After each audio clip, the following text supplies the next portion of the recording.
Every game, every team, every angle. Locked On Game to Game, your team every day.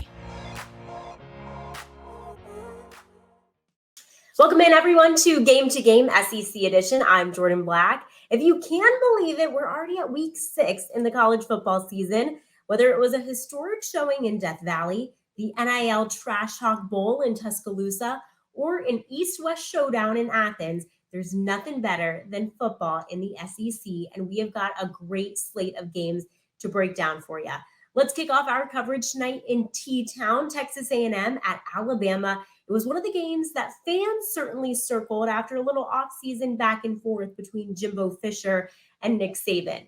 Saturday night in Tuscaloosa, it was a back-and-forth affair at first, without Bryce Young leading the Alabama crew, but Jaden Milroe stepped in to the number 2 role pretty nicely for the Tide. This one went down to the wire, though. We'll let Luke Robinson from Locked On Bama break it down for you as Alabama survives at home. Hey, it's Luke Robinson with Locked On Bama. I'm kind of at a loss for words. I don't, as an Alabama fan who has lived through the greatest dynasty in college football history, we don't get to celebrate wins like this. I know there might be some Alabama fans that do, but they don't understand. This shouldn't have happened, and I'm very ecstatic. We won, and we should have won this thing 16 times over. I mean, we were clearly the better team, clearly. And we miss field goals like we have historically but haven't recently. We fumble the ball over and over. We throw picks. We can't get first downs when we need them. We commit terrible penalties. You could nitpick some of them, but most of them were warranted. This team's going to have a real problem next week at Tennessee. I can tell you that. I'm not optimistic right now. Bryce Young or no Bryce Young. There are too many other issues. But for the moment, I guess if you are so inclined to revel in this victory, but I know it's not very easy if you're like me. So catch us on Locked On Bama. We appreciate you guys. And Joey Ikes from Locked On Aggies recaps the other side for us. The Aggies couldn't quite get it done in Tuscaloosa.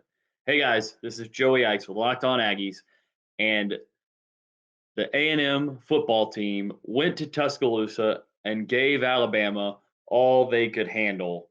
And it came down to the last play, and A&M just couldn't quite get it done. Tons of credit has to go to the A&M defense that forced 4 turnovers, almost had 2 more turnovers, put Alabama in some really tough situations that led to some missed field goals by Alabama. Alabama did everything within their power to make it possible for A&M to have a chance to win this game. And A&M's offense just couldn't quite pull it out, despite some fantastic efforts from Evan Stewart. Chris Marshall made a couple of really good plays. Haynes King played really gutsy, even if he wasn't as precise or as calm and collected as you would like to see, poised as you would like to see your starting quarterback in those kind of moments. But they gave A&M a chance, came down to one play at the 2-yard line with 3 seconds left in the game with a chance to score to win the game. Ball goes incomplete over the head of Evan Stewart. Aggies lose 24-20. In a historic blowout win in Death Valley, the Tennessee Volunteers stay unbeaten behind Hendon Hooker and the 1-2 punch that was Jabari Small in the backfield and Brew McCoy out wide. It was a good day for Rocky Top, singing that sweet song all the way home to the tune of a 40-13 victory. Eric Kane from Locked On Balls shares his thoughts from the big dub in Baton Rouge.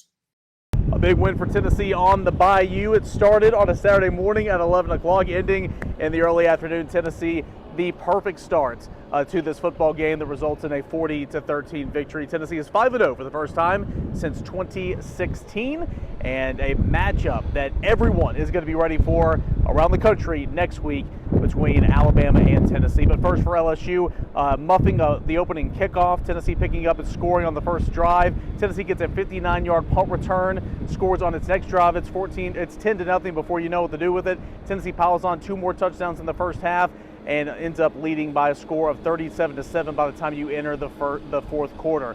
Hendon Hooker was good enough. Jabari Small, Jalen Hyatt, great days. And the defense, specifically the edge players like Byron Young, Joshua Josephs, and that entire defensive line getting some pressure and doing what they are supposed to do. A great win for the University of Tennessee. We will recap it all on Monday's Locked On Vols. Tennessee is 5-0 for the first time since 2016 with a 40-13 win over LSU. Mississippi State came out firing against Arkansas today in Starkville and never looked back. The Razorbacks without starting QB KJ Jefferson, while Bulldog quarterback Will Rogers is now the all-time leader in completions in the SEC, passing Aaron Murray. The Dogs topping the Hogs as Arkansas has now dropped its third straight, while Mississippi State continues its impressive first half of the season. Locked On Razorbacks John Neighbors tells us what went wrong for the Hogs on the road Saturday. What's up, everybody? John Neighbors with the Locked On Razorbacks podcast. And the Razorbacks, unfortunately, lose their third straight game of the season by getting blown out to Mississippi State on the road by a final score of 40-17. It's not looking good for the Razorbacks right now, especially when they did not have KJ Jefferson, their first-string quarterback. He was unable to play in this one. Started with Cade Fortin, didn't go well, but when Malik Hornsby gave him a little bit of a spark, but it wasn't enough. The defense got shredded. For some reason, Barry Odom and the defensive coordinators and coaches wanted to run 3 down linemen the entire game, which Will Rogers just picked Arkansas apart and ended up costing them a lot in this game too. Bad mistakes, not being able to score when you're on the goal line, just makes Arkansas really in a tough spot right now as they're going on the road to BYU next. It doesn't look like it's going to get any easier, but Arkansas is now sitting at 3-3 at the midway point of the season. But we're going to have all the reactions and previews for Arkansas and BYU coming up this week, so be sure to listen into the Locked On Razorbacks podcast, wherever podcasts are found, as well as on YouTube. Ole Miss visiting Vandy Saturday afternoon and trailed by 10 at the half, but what do great teams do? They adjust. The Rebels did just that, outscoring Vandy 35-8 in the second half alone. QB Jackson Dart threw for a career-high 448 yards, and the Rebs held on for that road victory. Here's Steve Willis from Locked On Ole Miss. Ole Miss uses a big second half to put away plucky Vanderbilt 52-28. Hi, I'm Stephen Willis with the Locked On Ole Miss podcast. For the first time this season, Jackson Dart would have to win a game himself and answer the question, if the game is on the line, can you trust him to do it? Well, tonight he did. Tonight he threw for 449 yards and 3 touchdowns. He did have 2 picks, 2 pretty bad picks, but 3 touchdowns, with Jonathan Mingo setting the single-game school record for 247 yards with 9 catches and 2 touchdowns.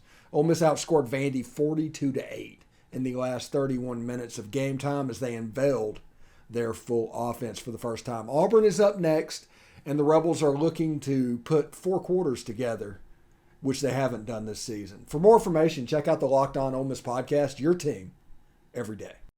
Upset alert in Lexington. 13th ranked Kentucky hosting South Carolina Saturday. The Gamecocks took an early lead and never wavered. It might not have been the prettiest, but South Carolina got it done. Running back Marshawn Lloyd rushed for over 100 yards. And how's this for a fun stat? South Carolina has now blocked 5 punts this year, the most in the country. Andrew Lyon from Locked On Gamecocks checks in from Columbia.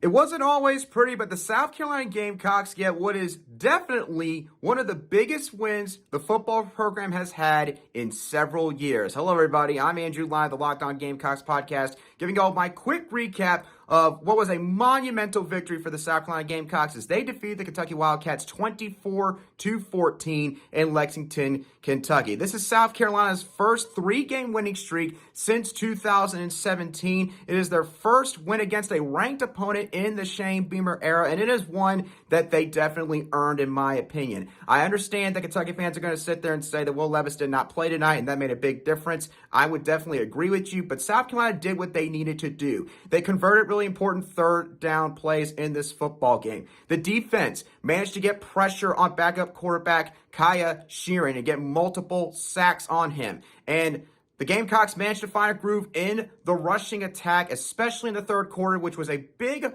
turning point in this game where the Gamecocks really took momentum and slowly but surely built up a lead, which the Kentucky Wildcats were unable to overcome at the end of the day. So cannot overstate enough how big of a win this is for Shane Beamer in this program and what he is trying to build in Columbia. They will be now going into a bye week before their next big opponent in the Texas A&M Aggies in just a couple weeks. I'm Andrew Lyon, the Locked On Gamecocks podcast, signing off for now. I'll give you all more of my reaction on Monday.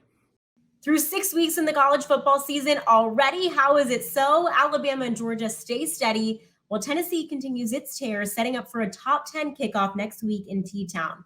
With every win and loss, the Locked On Network's local experts will be here to break it down each and every week for you. Thanks so much for joining in. I'm Jordan Black, and we'll see you next time right here on Game to Game SEC.